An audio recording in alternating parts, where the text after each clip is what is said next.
Hello, everyone.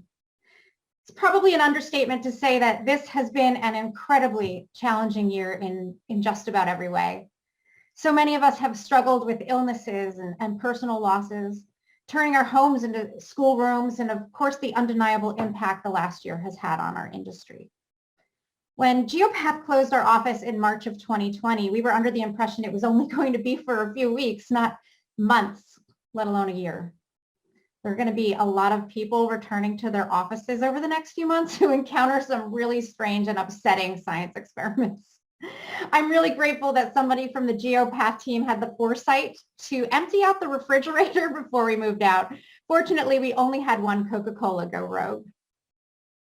While the pandemic has been incredibly disruptive, it has also brought people together in new ways to support one another. In local communities, many rose to the occasion to help those around them by sewing masks or providing meals for essential workers or running errands for at-risk individuals.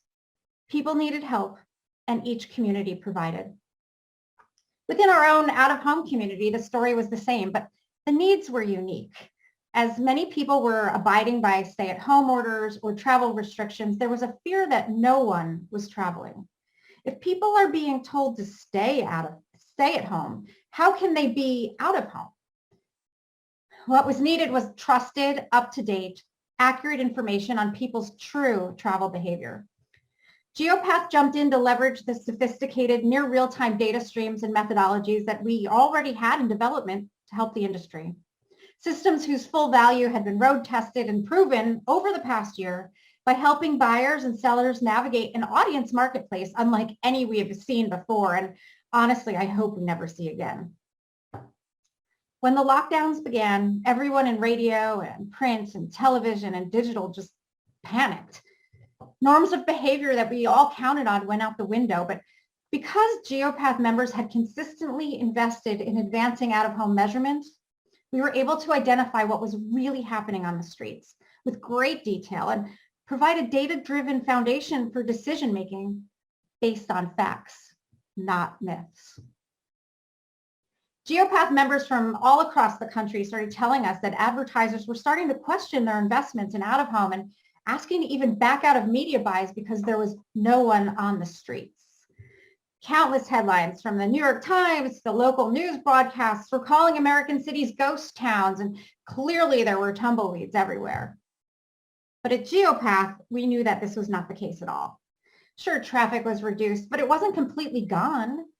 We knew that many markets were seeing only minimal declines in travel, and some other markets were even up, but without the data to prove it, advertising dollars were going to start disappearing. This myth needed to be busted. Geopath, our partners at Intermix, and our Insights Committee all banded together to protect as much advertising revenue as possible by combating the perception that no one was on the road with solid facts. We leveraged data from Geopath's place-based measurement solution to create a series of near real-time data solutions at no incremental cost to the industry to arm our members with the data they needed to prove to advertisers that out-of-home was still reaching audiences all across the country. In a matter of weeks after the lockdowns began, we released the live data dashboard for free to the entire out-of-home industry, whether you were a member or not, that depicted the miles people were traveling by day across the country. And we also started reporting how many people were staying home versus leaving their houses every day. This data wasn't just utilized by the out-of-home industry. Nielsen used it, the radio industry used it, investors used it, lawyers used it, even modeling experts who were trying to predict infection rates across the country used it. Many of our members told us that if it was not for Geopath's COVID-related data solutions, their advertisers would have canceled campaigns completely. But because they could show that a significant number of people were still moving around the marketplace, they were able to hold on to a large percentage of the dollars they would have otherwise lost. Now, finally, we can see the light at the end of the tunnel. As the vaccine is available now to anyone who wants it, but we all still have a huge corona hangover. We still face uncertainty and the challenges of perception versus reality. Which changes to the marketplace are permanent and which are only temporary? Will anything ever be normal again? What is normal? Instead of relying on the conventional wisdom, it's important to look at the facts and bust the myths.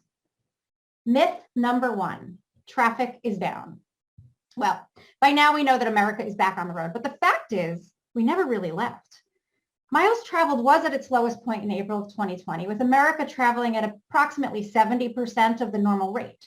Travel down by 30%. It's bad news, right? But it's not the doomsday scenario depicted by many in the media.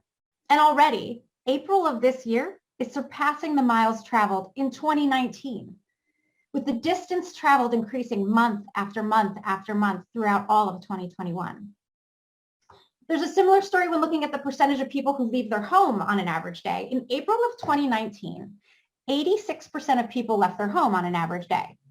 In April of 2020, that fell to 73%, a decrease of about 15%.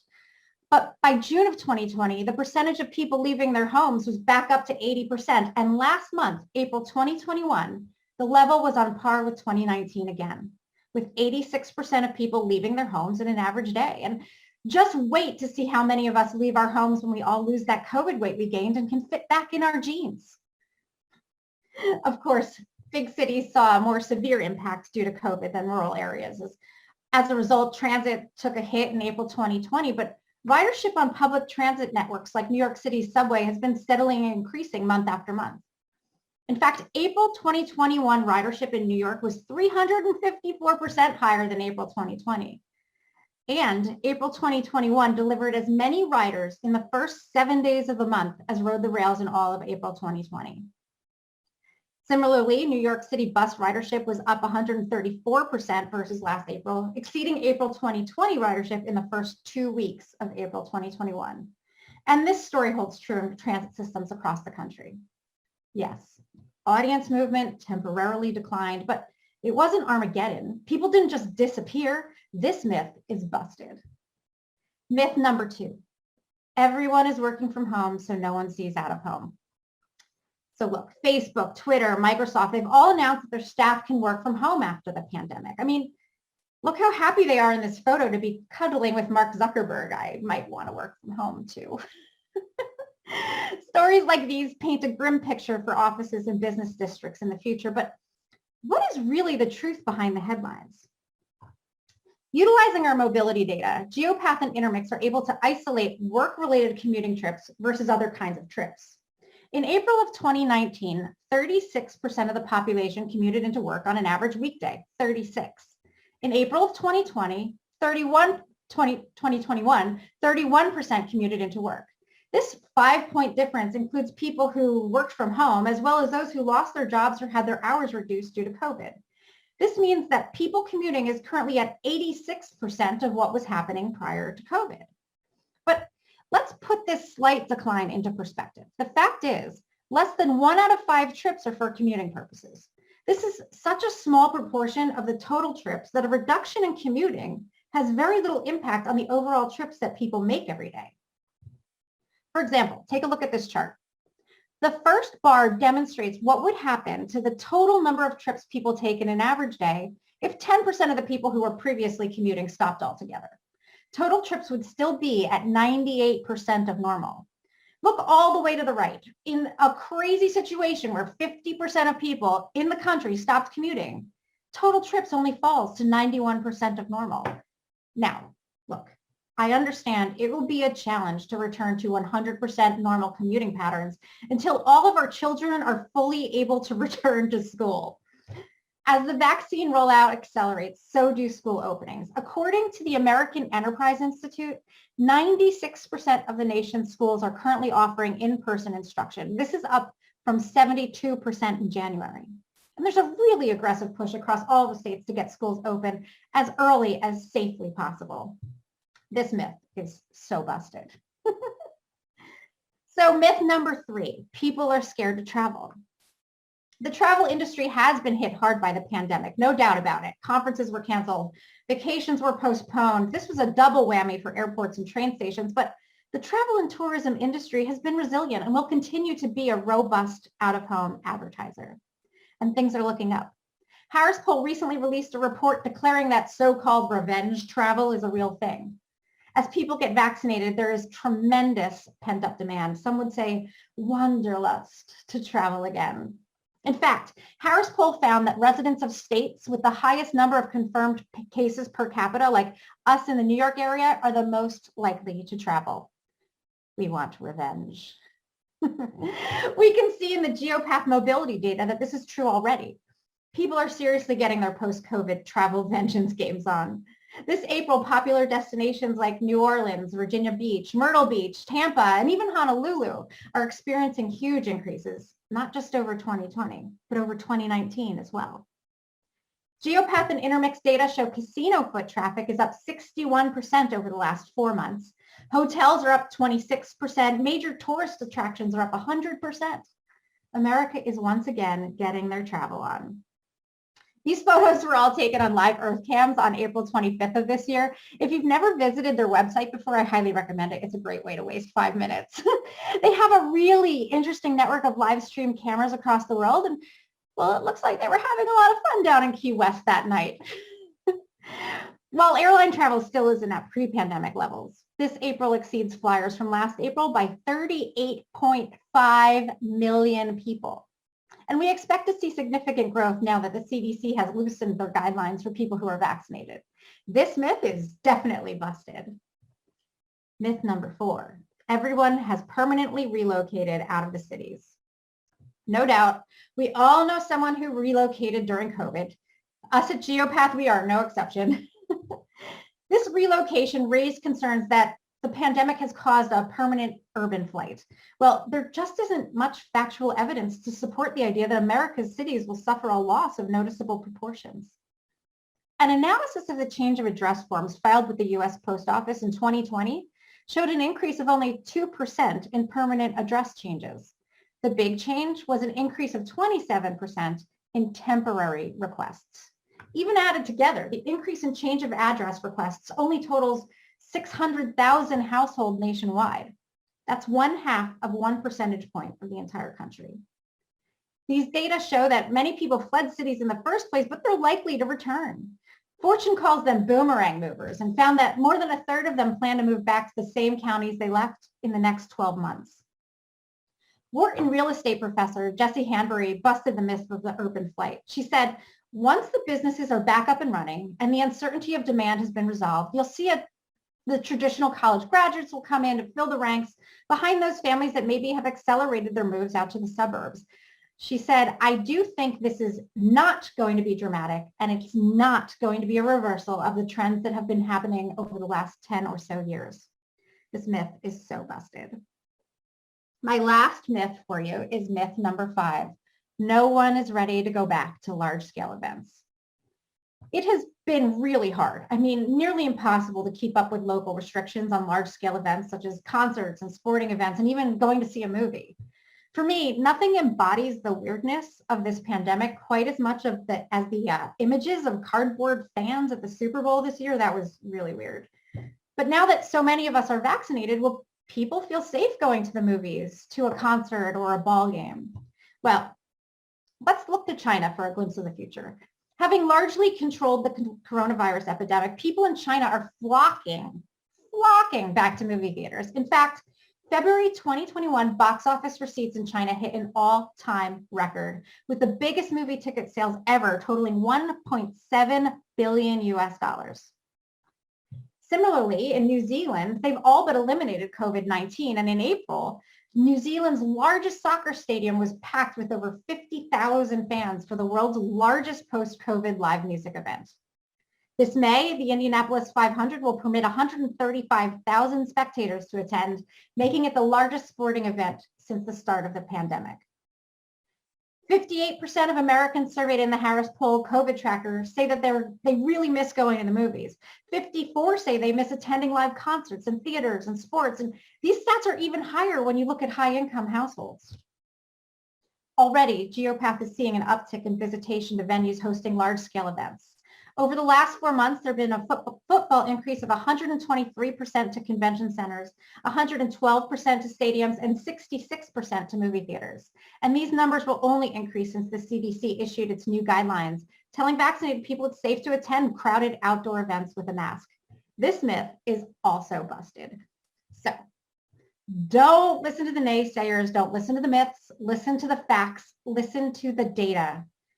The data will set you free. We are back. People are back. Advertising is back. Out of home is back. There has never been a better time to get out of home. It's also Geopath's time. In 2021, we were celebrating our 88th birthday. I'd say we don't look a day over 40. It must be all the Botox. But seriously, we've proven ourselves during the darkest times, and our organization is now stronger than ever. When I joined TAB 6 years ago, it had 180 members.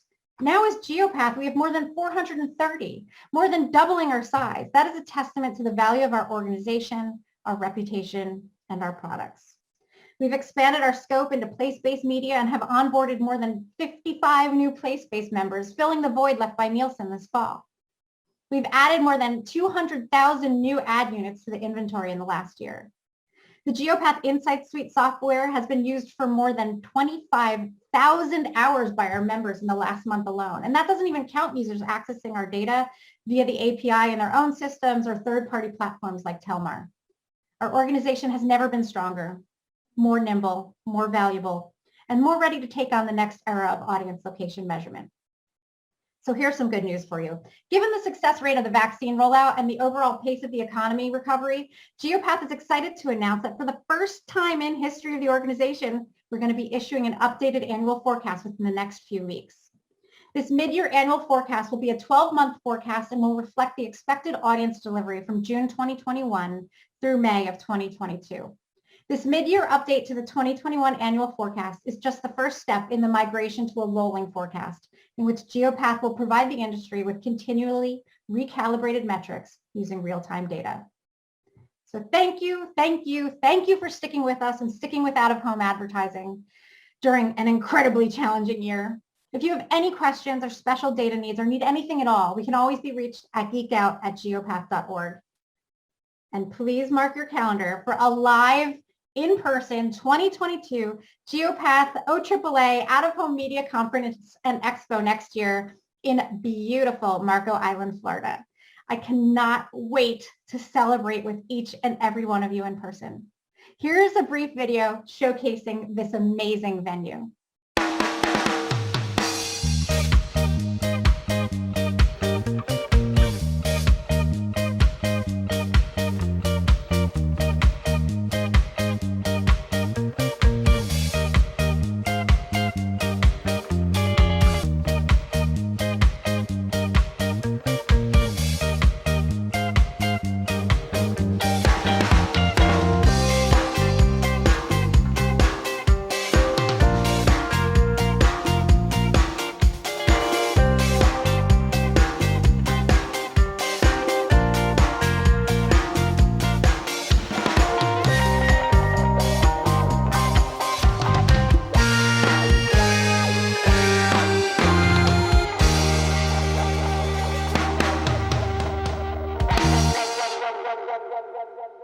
And now let's get on with the show.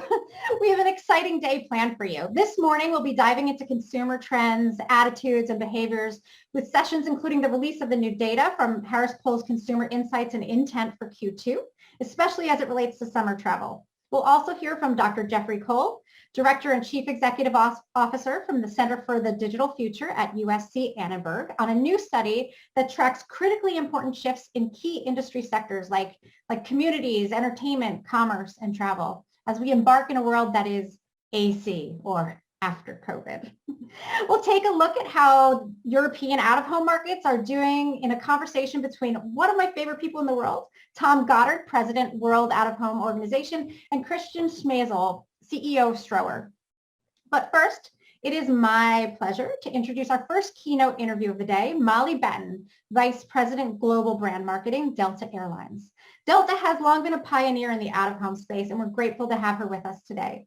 She will be speaking with OOH CEO, Anna Bagger, about the future of travel and customer experience.